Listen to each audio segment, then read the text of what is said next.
kasih atas kesempatannya. Perkenalkan saya Anastasia Renata Putri Ayu dengan NIM 2018-210416. Di sini saya akan melanjutkan penjelasan dari rekan saya. Saya akan menjelaskan tentang fungsi saluran distribusi. Yang pertama ada promotion atau promosi. Jadi di sini adalah aktivitas yang mengkomunikasikan keunggulan produk dan membujuk pelanggan sasaran untuk membelinya. Kemudian yang kedua ada negosiasi. Nah, negosiasi ini berfungsi yang dilaksanakan anggota saluran distribusi berhubungan dengan usaha untuk mencapai persetujuan akhir mengenai harga dan hal-hal lain sehubungan dengan penawaran, sehingga perpindahan hak pemilikan dapat dilaksanakan. Kemudian, yang ketiga ada ordering. Ordering atau pemesanan adalah komunikasi saluran ke belakang mengenai minat membeli oleh anggota saluran pemasaran ke produsen. Nah, pada fungsi ini, anggota saluran distribusi memproses kebutuhan dari pelanggan dan mengirimkan informasi tersebut kepada rantai pasokan melalui sistem informasi logistik. Selanjutnya, saya akan menjelaskan tentang beberapa arti saluran distribusi menurut beberapa ahli.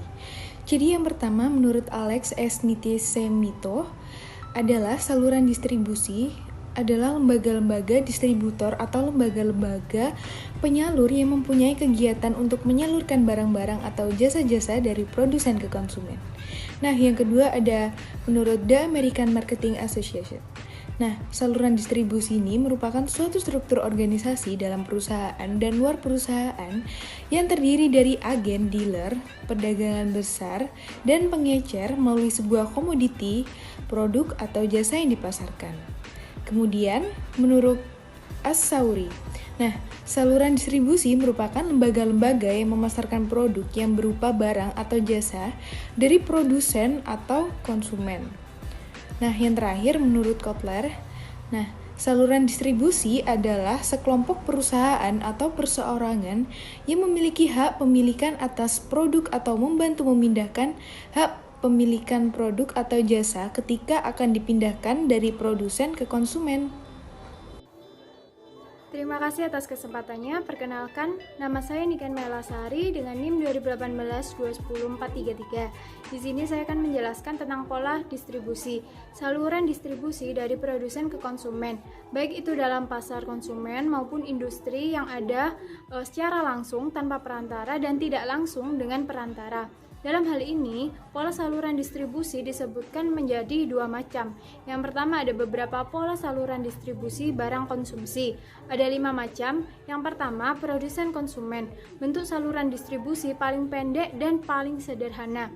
Tanpa menggunakan perantara, produsen dapat menjual barang yang dihasilkannya melalui pos atau langsung mendatangkan ke rumah konsumennya, yang sering disebut saluran distribusi langsung. Yang kedua ada produsen pengecer konsumen, sering disebut juga saluran distribusi langsung. Di sini pengecer besar langsung melakukan pembelian kepada produsen. Ada pula beberapa produsen mendirikan truk pengecer, sehingga secara langsung melayani konsumen tetapi jarang untuk dipakai. Yang ketiga ada produsen pedagang besar. Disebut saluran distribusi tradisional, produsen hanya melayani penjualan dalam jumlah besar kepada pedagang besar, tidak menjual kepada pengecer. Pembeli oleh pengecer dilayani pedagang besar, dan pembeli konsumen dilayani oleh pengecer saja. Yang keempat ada produsen agen perdagangan besar. Produsen memilih agen penjualan atau agen pabrik sebagai penyalurnya. Ia menjalankan kegiatan perdagangan besar dalam saluran distribusi yang ada. Saluran penjualan terutama dituju kepada para pengecer yang besar. Yang kelima ada produsen agen pengecer. Dalam saluran distribusi, produsen sering menggunakan agen sebagai perantara untuk menyalurkan barangnya kepada pedagang besar yang kemudian menjualkannya kepada toko-toko agen kecil. Agen yang terlihat dalam saluran distribusi ini terutama pada agen penjualannya. Sekian dari saya, terima kasih.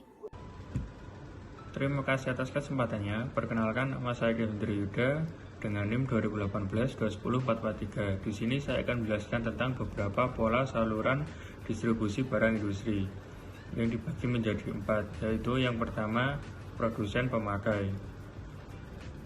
Saluran yang paling pendek yang disebut saluran distribusi barang. Biasanya saluran distribusi langsung ini dipakai oleh produsen jika transaksi penjualan kepada pemakai industri relatif cukup besar. Yang kedua, produsen, distributor industri, pemakai industri. Barang-barang, jenis perlengkapan operasi, dan aksesoris equipment kecil dapat menggunakan distribusi industri untuk mencapai pasarnya. Yang ketiga, produsen, agen, pemakai industri. Biasanya pemakai oleh produsen yang tidak memiliki departemen pemasaran. Juga perusahaan yang ingin memperkenalkan barang atau ingin memasuki daerah pasar baru. Keempat, produsen, agen, distribusi industri, pemakai industri. Digunakan perusahaan dengan mempertimbangkan antara lain bahwa unit penjualan terlalu kecil untuk dijual secara langsung. Selain itu, faktor penyimpangan pada saluran perlu dipertimbangkan. Terima kasih atas kesempatannya. Saya Alma dengan NIM 462. Di sini saya akan melanjutkan presentasi dari rekan saya. Pemilihan saluran distribusi yang efektif dapat mendorong peningkatan penjualan yang diharapkan. Dengan demikian, keberlangsungan hidup perusahaan dapat lebih terjamin. Faktor-faktor yang mempengaruhi saluran distribusi tersebut antara lain menyangkut beberapa hal, yakni yang pertama adalah pertimbangan pasar, lalu pertimbangan barang, serta pertimbangan perusahaan. Yang pertama adalah pertimbangan pasar. Nah, di pertimbangan pasar ini terdapat beberapa faktor. Yang pertama, konsumen atau pasar industri. Apabila pasarnya berupa pasar industri, maka kecil kemungkinan pengecer digunakan dalam saluran ini, atau bahkan tidak pernah digunakan. Sedangkan bila pasarnya berupa konsumen dan pasar industri, maka perusahaan akan menggunakan lebih dari satu saluran. Lalu jumlah pembeli potensial. Apabila jumlah konsumennya relatif kecil dalam pasar, maka perusahaan dapat mengadakan penjualan secara langsung kepada konsumen atau kepada pemakainya itu sendiri. Selanjutnya adalah konsentrasi pasar secara geografis. Secara geografis, pasar ini dapat dibagi dalam beberapa konsentrasi, antara lain yaitu industri tekstil, industri kertas, dan sebagainya. Lalu ada jumlah pesanan. Volume penjualan dari sebuah perusahaan akan sangat berpengaruh terhadap saluran yang digunakannya. Apabila volume yang dibeli pemakai industri tidak begitu besar atau relatif kecil, maka perusahaan bisa menggunakan distributor industri. Lalu kebiasaan dalam pembelian. Kebiasaan pembeli dari konsumen akhir dan pemakai industri sangat berpengaruh terhadap kebijaksanaan dalam penyaluran. Kebiasaan membeli yang dimaksud antara lain yaitu kemauan untuk membelanjakan uangnya, lalu ada ketertarikan pada pembelian dengan kredit. Selanjutnya ada pertimbangan barang, dan di pertimbangan barang ini juga terdapat beberapa faktor, antara lain yang pertama yaitu nilai unit. Jika nilai unit barang relatif tinggi, maka saluran distribusi yang dipilih cenderung pendek atau langsung. Lalu ada besar dan berat barang. Apabila ongkos angkut terlalu besar dibanding nilai barang, sehingga terdapat beban yang berat bagi perusahaan. Lalu ada mudah rusaknya barang. Apabila ada mempunyai fasilitas penyimpanan yang cukup baik sesuai produknya tersebut, sehingga produknya bisa tetap aman. Lalu ada sifat teknis.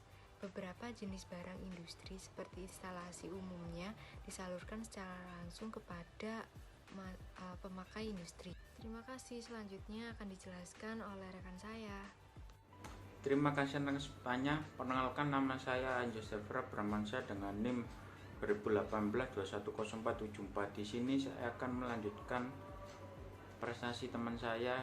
Yang ketiga adalah pertimbangan pasar. Ialah saluran distribusi mendapatkan pengaruh cukup besar dari pola pembelian konsumen. Dan selanjutnya, peranan perantara pedagang adalah pengubah persediaan yang bersifat heterogen menjadi berbagai macam barang yang ingin dibeli. Dan ini menurut Strin dan L. Ansari adalah perantara pelancaran arus barang dan jasa. Prosedur ini diperlukan untuk membebani ketidaksesuaian antara berbagai barang dan jasa yang dihasilkan produk dan barang yang diminta konsumen. Dan ketidaksesuaian itu timbul dari kenyataan bahwa produsen biasanya menghasilkan sejumlah besar barang dengan variasi terbatas. Dan selanjutnya adalah jenis pedagang secara fungsi, dan ini ada beberapa jenis perantara dalam saluran distribusi. Yang pertama adalah agen, merupakan pedagang yang menyalurkan distribusi produk dalam jumlah yang besar, jumlah item khusus, memiliki area convergence yang cukup luas. Agen ini biasanya memiliki supporting team yang cukup lengkap untuk proses administrasinya, sepertinya bagian ADM penjualan, penagihan, pergudangan, dan dilengkapi dengan bagian keuangan dari akuntansi. Dan yang kedua adalah pedagang besar, adalah pedagang perantara yang menyalurkan barang dalam skala besar dan biasanya memiliki item yang lebih banyak dari agen. Pedagang besar ini biasanya dua macam, yaitu aktif dan pasif. Dan yang terakhir adalah pengecer. Pengecer atau retail adalah pedagang dalam saluran distribusi yang menjual produk dalam skala kecil dan non partai kepada konsumen atau pengecer yang lebih kecil. Dan biasanya pengecer ini dalam sebelum saluran distribusi dibedakan lagi kendala pengecer-pengecer yang lebih kecil atau tentu saja disesuaikan dengan bentuk fasik tempat penjualan, lokasi, dan jumlah barang yang dijual. Sebagai contoh, pengecer di jalan, pengecer di pemukiman, pengecer di tempat pasar, dan seperti kayak pengecer asongan. Sekian dari saya, terima kasih, dilanjutkan oleh rekan saya. Terima kasih atas kesempatannya. Perkenalkan, nama saya Eka Korinisa dengan NIM 2018-210523. Di sini saya akan melanjutkan presentasi rekan saya mengenai sektor perdagangan modern. Nah, di sini sektor perdagangan modern sendiri ada 4. Yang pertama ialah minimarket, supermarket, hypermarket, dan infomarket. Nah, yang pertama ini minimarket. Secara sektor pedagang perantara dalam saluran distribusi dibedakan menjadi pedagang perantara yang dikategorikan dalam sektor modern, di mana indikatornya ada pada lokasi, pengaturan tempat penjualan, dan sistem penjualan serta menggunakan peralatan pendukung operasionalnya. Dan yang pertama yaitu minimarket. Di sini seperti outlet pengecer pada umumnya, namun pada minimarket ini dilakukan secara swalayan dan dibantu oleh pramuniaga dan sales promotion, di mana barang di dalam minimarket ini ditata sedemikian rupa dalam rak-rak khusus yang berfungsi sebagai display produk dengan pengaturan per kategori dan berdasarkan kondisi tertentu. Nah, di sini dalam minimarket ini memiliki sistem pembayaran yang khas, yaitu menggunakan cash register yang terhubung dengan store system.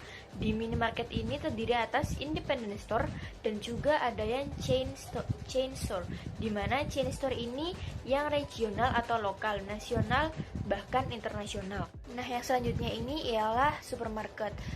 Di sini tidak berbeda jauh dengan minimarket, namun di dalam supermarket ini area atau space yang diberikan ini lebih luas dan keragaman produk serta kategori yang ada jauh lebih lengkap. Di sini penjualannya cenderung retail, produk tertata sehingga konsumen dapat melakukan aktivitas berbelanja dengan sangat nyaman.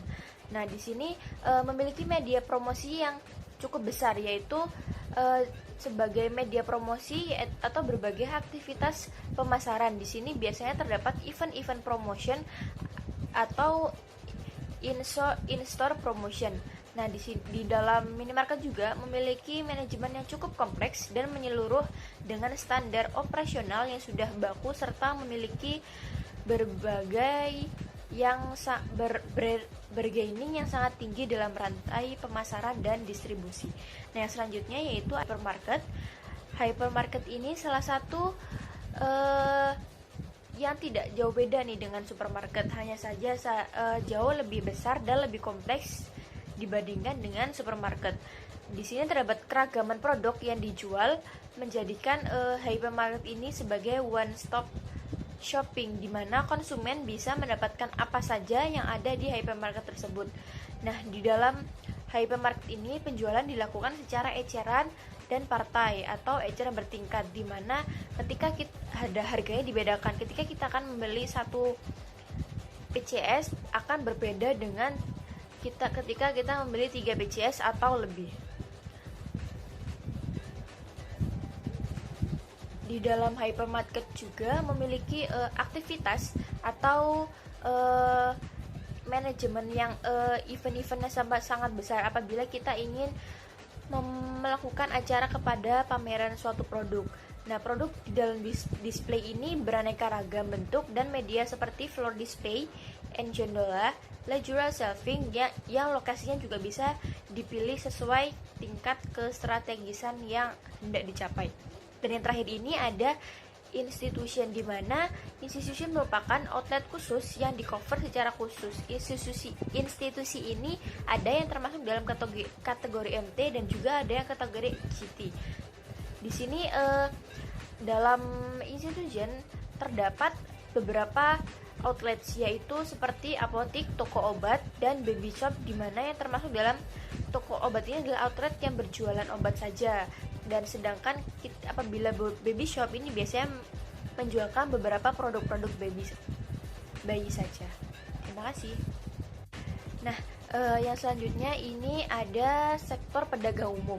Sektor pedagang umum atau general trade adalah tipe outlet lama. Pada tipe outlet ini proses penjualan masih dilakukan secara tradisional. Pembeli dilayani penjual secara langsung. Demikian pula dengan sistem pembayaran juga masih tradisional. Nah, di dalam sistem tradisional pedagang umum ini ada beberapa. Yang pertama yaitu ada grosir inti atau pedagang besar. Pedagang dengan jenis atau item kategori merek yang tidak banyak, tetapi volume penjualan sangat besar. Kadang sebuah grosir hanya berdagang atau menyalurkan sampai 3 jenis produk saja. Tapi di dalam ini grosir atau pedagang besar ini memiliki bermacam-macam tipe dan merek. Misal grosir plastik akan berjual berbagai jenis plastik, berbagai ukuran, dan berbagai jenis merek. Yang selanjutnya yaitu ada grosir atau semi grosir. Di sini semi grosir tidak hampir beda dengan grosir, tetapi biasanya bersifat pasif dan melayani barang dalam skala yang lebih kecil dibandingkan grosir inti. Barang yang dijual memiliki jumlah item yang lebih banyak dari grosir inti, tetapi sistem penjualannya partai dan jarang melayani eceran. Nah, dalam semi grosir ini sistem pembukuannya biasanya manual atau bahkan tidak ada sama sekali. Jadi hanya menghitung pembelian, jumlah barang atau barang habis, dan penjualan, di mana sistem harga hanya seperti sistem tembak atau markup. Dan yang ketiga ini ada retailer atau pengecer. Pedagang dengan tipe ini sesuai dengan namanya atau ialah bersifat jual ecer. Nah, di lokasi di jalan utama atau pemukiman biasanya kita menjumpai retailer atau pengecer yang ada. Nah, di dalam retailer ini sama dengan minimarket, hanya saja berbeda pada cara penataan barang, pengaturan persediaan, dan manajemen penjualannya juga berbeda. Di dalam retailer atau pengecer ini pembukuannya sering tidak ada sama sekali. Jadi seringkali retailer mengalami kesulitan dalam pembayaran. Hal ini disebabkan oleh kesalahan pengaturan peruntungan utang. Nah, di sini di dalam retailer juga tidak terdapat media promo, tetapi prinsipal sering sekali meletakkan alat atau media sendiri seperti gantungan banner, mini rak, atau mini display. Mungkin sekian dari saya, selanjutnya akan dilanjutkan oleh rekan saya. Terima kasih. Terima kasih atas kesempatannya. Perkenalkan, nama saya Zaki Nur Hanifah Syafi'i dengan NIM 2018-210539.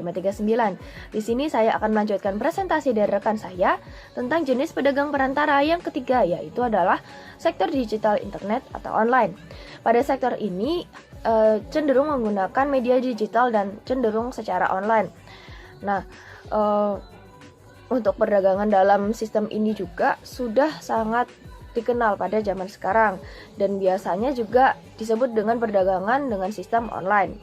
Nah, model yang digunakan juga bermacam-macam pada sistem ini, yaitu yang pertama adalah melalui sosial media dan messenger tools. Nah, model penjualan dan pemasaran melalui sosial media ini juga sudah sangat dikenal oleh rekan-rekan sekalian pastinya, karena ini sering dilakukan. Seperti jika kita biasanya baru memulai sebuah usaha, biasanya orang-orang ini langsung menyasar ke media sosial ini, seperti biasanya menawarkan produk-produknya ini lewat Facebook, Twitter, Instagram yang paling lazim ya, dan juga bisa juga melalui YouTube. Nah, kalau seperti ini kan kita hanya tinggal memasarkan produk kita ini dengan memberikan foto produk, lalu memberikan rincian keterangan dari produk-produk kita, dan itu sudah bisa menarik pembeli. Makanya melalui sosial media ini adalah hal yang paling sering dilakukan oleh orang-orang. Nah, juga bisa menggunakan media perpesanan atau messenger seperti WhatsApp, Line, seperti itu. Lalu untuk pengiriman pun akan dikirimkan sesuai dengan perjanjian yang dibuat. Akankah dikirimkan secara paket ataupun secara cash on delivery gitu. Nah, untuk model yang kedua adalah toko online. Nah, toko online ini hampir sama dengan penjualan melalui media sosial, tetapi biasanya sudah memiliki toko digital atau situs dalam bentuk online, di mana pembeli ini bisa memilih dan memasukkan barang atau barang tersebut yang berupa foto ke dalam keranjang yang telah disediakan. Nah, toko ini sebenarnya sama seperti toko-toko retail atau grosir yang ada pada di sistem offline. Cuma perbedaan dasarnya hanyalah kalau toko online ini memakai internet. Nah, untuk sistem pembayarannya pun bisa menggunakan bank konvensional. Bisa juga melalui pembayaran pihak ketiga seperti Link Aja, GoPay, Dana. Lalu ada juga beberapa toko online yang melayani pembayaran via pulsa. Nah, untuk ukuran dari toko online ini juga sangat bervariasi. Ada yang kecil baik dari item penjualan maupun omset per bulan, tetapi ada juga yang sudah sangat besar untuk omset penjualannya sampai dengan puluhan miliar. Nah, jika disamakan dengan toko-toko yang di offline, itu ibarat yang toko-toko kecil ini adalah minimarket dan untuk toko-toko yang besar ini adalah supermarket, seperti itu. Nah, untuk media yang ketiga adalah marketplace. Nah, marketplace ini pasti sudah sangat tidak asing ya di telinga rekan-rekan, karena pasti rekan-rekan pernah setidaknya sekali menggunakan marketplace ini, entah itu dalam pembelian maupun menyewa tempat di marketplace. Nah, marketplace ini ibaratkan itu seperti mall dengan para tenan yang menyewa lokasi di mall tersebut untuk berjualan. Nah, contoh yang paling gampang ini adalah marketplace ini seperti Shopee, Tokopedia, Lazada, dan lain-lain. Nah, di marketplace ini sama halnya seperti di offline itu. Kalau di offline ini para tenannya menyewa lokasi di mall untuk berjualan, kalau di marketplace ini mereka menyewa salah satu tempat di marketplace ini untuk berjualan juga. Jadi dalam seperti Shopee itu kan dia terkumpul oleh banyak pedagang seperti itu. Nah, pedagang-pedagang itu menyewa tempat di Shopee untuk mereka berjualan. Nah, mereka ini menyewa space-nya ini dengan sekian ketentuan yang berlaku, baik itu dari fee, dari cara dipromosikannya, dan apa yang harus dipromosikan wajib, standar harga, dan lain-lainnya juga. Nah, para tenan di marketplace ini juga terikat dengan sekian banyaknya peraturan yang sudah ditentukan oleh manajemen marketplace tersebut. Nah, menggunakan marketplace ini juga lumayan menguntungkan untuk para pembeli, untuk para konsumen, karena kalau menggunakan marketplace ini bisa menghindari penipuan. Karena kalau di marketplace ini kan dia di bahasa Jawanya itu dijagani atau dilindungi, dan ada kalau kita ada pembayaran atau seperti ingin ditipu, itu uang kita itu tuh bisa kembali dengan cepat karena diurusin oleh yang punya marketplace ini. Jadi misal kita beli di Shopee, nah terus sepertinya barang yang dijual ini tidak ori, padahal dia disitu bilangnya ori dengan harga dari standar harga yang sama dengan barang ori. Nah, kita bisa mengajukan return kayak itu. Tapi kalau kita belinya di media sosial seperti itu kan biasanya agak susah begitu. Lalu untuk media yang keempat adalah website bisnis atau blog bisnis atau konten marketing. Nah, untuk website bisnis ini adalah situs yang mengkhususkan diri untuk melayani penjualan suatu produk, bisa barang fisik, digital, atau layanan tertentu. Nah, web store ini biasa dikelola oleh perusahaan besar dan ada juga yang dikelola oleh perorangan. Nah, biasanya dalam bentuk atau format blog atau situs-situs layanan khusus. Jadi dari perusahaan ini ibaratkan seperti perusahaan yang besar-besar ya, seperti H&M dan Charles Cake, itu mereka juga memiliki website bisnis atau web store ini. Jadi dari pembelinya selain bisa membeli secara offline di toko-toko, tapi mereka juga bisa membeli secara online. Nah, jadi di website ini diberikan keterangan produknya, lalu kita bisa memasukkannya juga ke keranjang, kita juga bisa memfavoritkannya gitu. Jadi ini juga memudahkan bagi para pembeli yang ketika dia ingin membeli barang pada toko offline tetapi di toko offline-nya kehabisan, nah bisa membeli langsung di toko online-nya. Nah, produk-produk yang akan ditawarkan ini melalui promosi, iklan atau banner, dan yang dimunculkan di sekitar artikel atau dengan cara yang lain seperti email marketing. Nah, untuk media yang terakhir adalah email marketing. Nah, email marketing ini merupakan model promosi yang paling lama, tapi masih juga digunakan sampai saat ini. Cuma untuk email marketing untuk saat ini biasanya dikombinasikan dengan model yang lain seperti penggunaan web bisnis, blog bisnis atau toko online. Seringkali kadang kalau kita melakukan transaksi penjualan lewat situs-situs kayak tadi yang website bisnis atau blog bisnis tadi, itu kan biasanya kita juga login menggunakan akun kita. Nah, kalau kita pernah membeli di situ atau kita setelah memfavoritkan produk di situ, biasanya kita juga akan mendapatkan email. Jadi mungkin seperti produk ini sudah mau habis, barangkali Anda ingin membelinya, ayo segera di check out. Biasanya seperti itu. Atau mungkin Anda menyukai beberapa produk yang serupa dengan produk yang Anda favoritkan, seperti itu. Nah, ini adalah salah satu contoh dari email marketing. Sekian penjelasan dari saya. Untuk selanjutnya akan dijelaskan oleh rekan saya. Terima kasih. Terima kasih atas kesempatannya. Saya Muhammad Tiryasyarjatullah dengan NIM 2018-10555. Di sini saya akan memberikan presentasi dari rekan saya, dan di sini saya akan menjelaskan tentang tahapan saluran distribusi. Jadi alur distribusi bisa sangat sederhana, hanya dengan dua lapisan, produsen dan konsumen. Saluran ini juga bisa sangat rumit dengan beberapa level. Setiap lapisan berperantara pemasaran yang melakukan pekerjaan dalam membawa produk ke pembeli akhir adalah level saluran. Yang pertama ialah produsen. Di sini produsen adalah pemilik brand atau produk yang telah diproduksinya dan kemudian dijual kembali kepada perusahaan distributor. Jadi produsen atau prinsipal ini memiliki tanggung jawab atas ketersediaan produk yang ia miliki kepada perusahaan-perusahaan distributor lainnya. Dan biasanya juga produsen atau prinsipal telah membuat kesepakatan di awal agar proses penyaluran produk dapat berjalan dengan baik. Yang kedua adalah distributor. Ini adalah pihak yang melakukan aktivitas pembelian produk atau barang berlangsung dari produsen ke prinsipal. Dari produsen atau prinsipal, lalu produk tersebut dijual kembali kepada toko atau retail.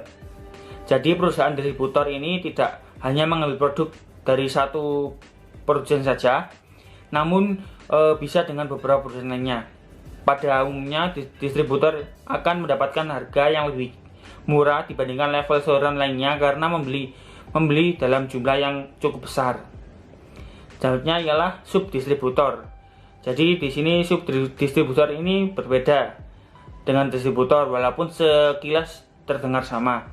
Jadi subdistributor itu adalah pihak yang melakukan aktivitas pembelian produk atau produk dari distributor di area yang telah ditentukan titik penyebaran produknya oleh distributor.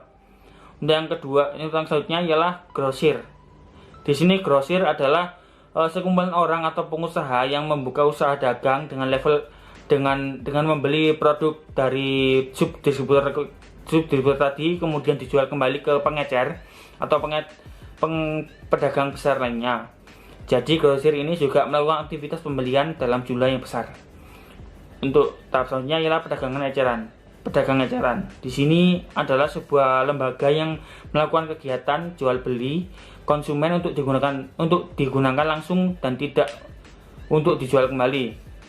Jadi pedagang eceran ini merupakan perantara terakhir dari level saluran ini karena berhubungan langsung dengan konsumen.